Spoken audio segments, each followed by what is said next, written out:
saya ingin mewawancarai Bapak Agus selaku Kepala Dapur SPPG Desa Bunde, tepatnya di Kecamatan Cakalagian ini. Saya ingin mengajukan beberapa pertanyaan. Yang pertama itu, bagaimana proses pelaksanaan program makanan bergizi di sekolah atau di daerah ini? Waalaikumsalam warahmatullahi wabarakatuh. Baik, saya akan menjawab tentang proses pelaksanaan program makanan bergizi gratis yang ada di Desa Bunde, Kecamatan Cakalagian ini, melibatkan beberapa tahapan mulai dari persiapan bahan makanan di dapur produksi hingga makanan siap dikonsumsi di peserta didik. Di Satuan Pendidikan, proses ini dikoordinasikan oleh Badan Gizi Nasional dan melibatkan berbagai pihak di tingkat pusat dan daerah.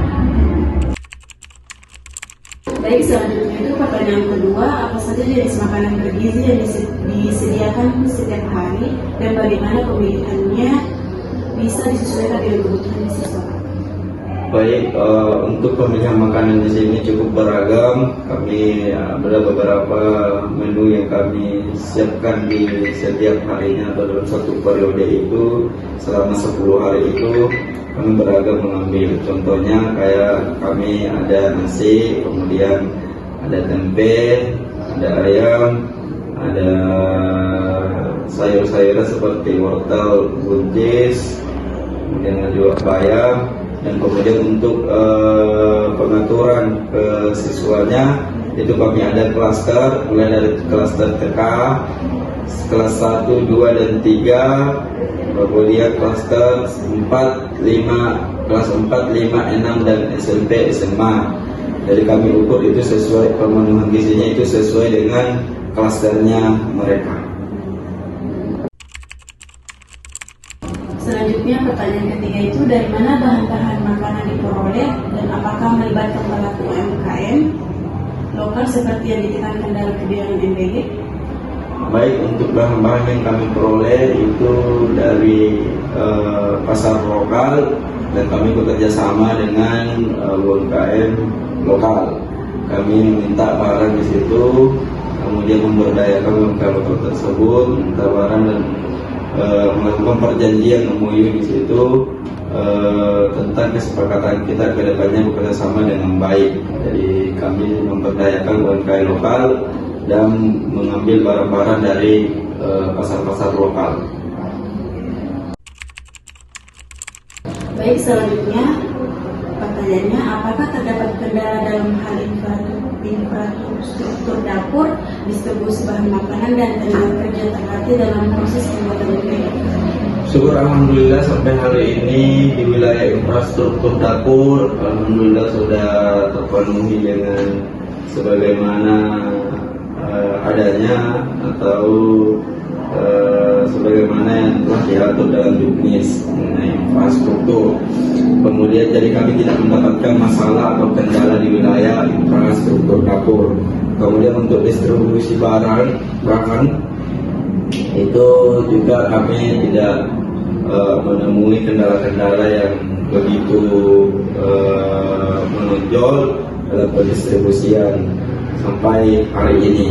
Dan kemudian ke tenaga kerja atau relawan, kami biasa sebut dengan relawan di sini, itu alhamdulillah juga karena tidak ada kemudian yang menjadi kendala-kendala di wilayah relawan mengenai kekurangan atau semacamnya.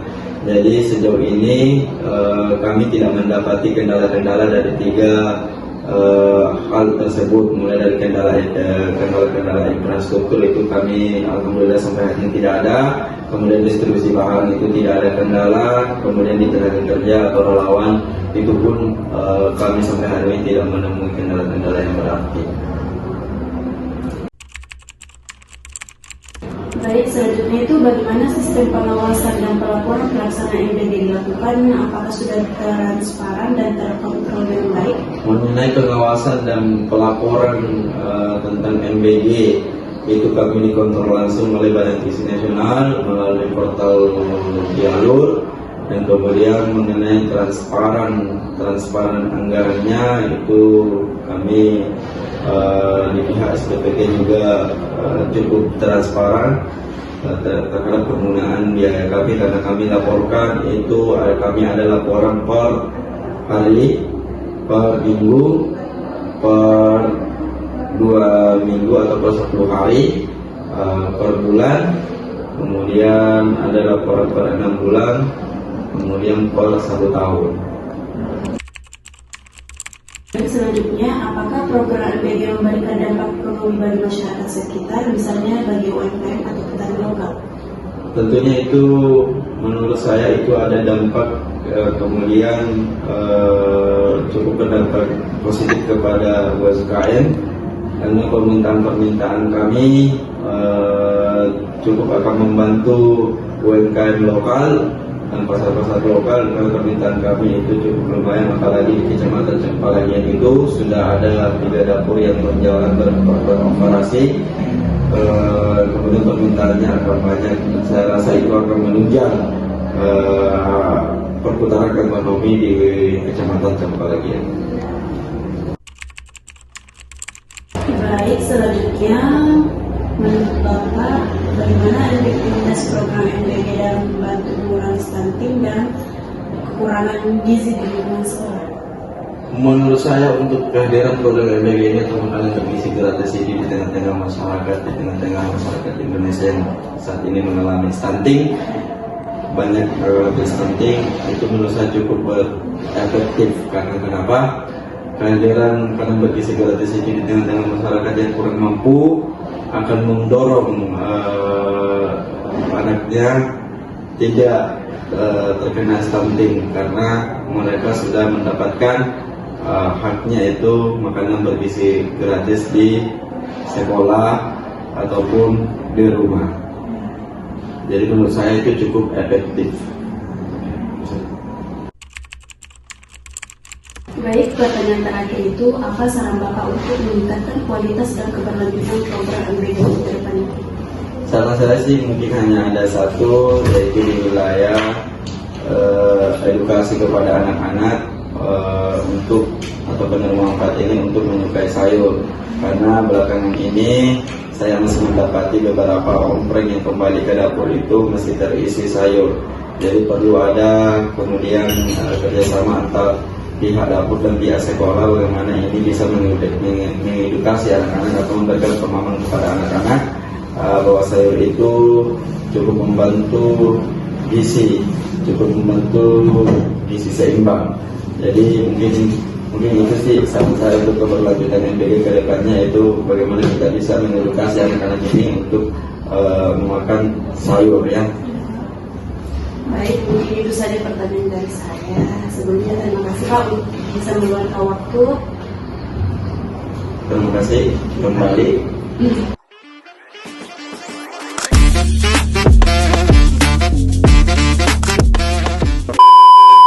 Baik, saya akan mewawancarai siswa penerima MBG, tepatnya di sekolah SMK Negeri Balanipa. Kepada adik-adik, bisa perkenalkan diri. Saya Nurjana dan saya Rahman. Pertanyaan saya itu, apa pendapat adik tentang program makanan bergizi di sekolah ini? Menurut saya, program makanan bergizi di sekolah ini sangat membantu karena dapat membantu siswa yang perekonomiannya tergolong tidak mampu.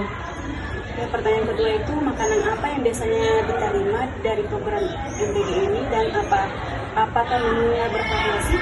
Iya, bervariasi. Dan menu yang biasa disediakan itu nasi, ayam, minuman seperti susu, buah, dan sayur.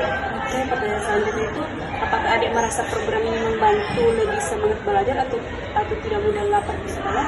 Sejauh ini program ini berjalan cukup baik karena membantu semangat siswa untuk belajar. Oke, pertanyaan selanjutnya itu, sebelum ada program ini, apakah adik-adik biasa membawa bekal atau membeli makanan di luar sekolah?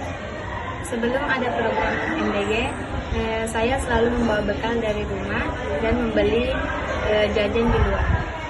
Oke, pertanyaan selanjutnya itu, menurut pendapatnya adik, apa yang bisa diperbaiki dari program makanan MBG ini? Apa saran adik untuk makanan bergizi ini? Kalau saran saya sih Kak, lebih diperbanyak ya bahannya karena kita ingin gizinya lebih baik. Oke. Pertanyaan selanjutnya itu, pertanyaan terakhirnya itu, menurut pendapat adik lagi, seberapa penting program ini untuk membantu anak-anak Indonesia menjadi sehat dan cerdas? Sangat penting sih Kak, karena dari program ini kita mendapatkan gizi yang lebih bagus, karena gizi itu membantu otak kita untuk berpikir dan tubuh kita menjadi lebih berstamina. Oke, itulah pertanyaan dari kami tentang MBG. Baik, terima kasih. Itu saja dari hasil wawancara kami. Terima kasih. Bye-bye.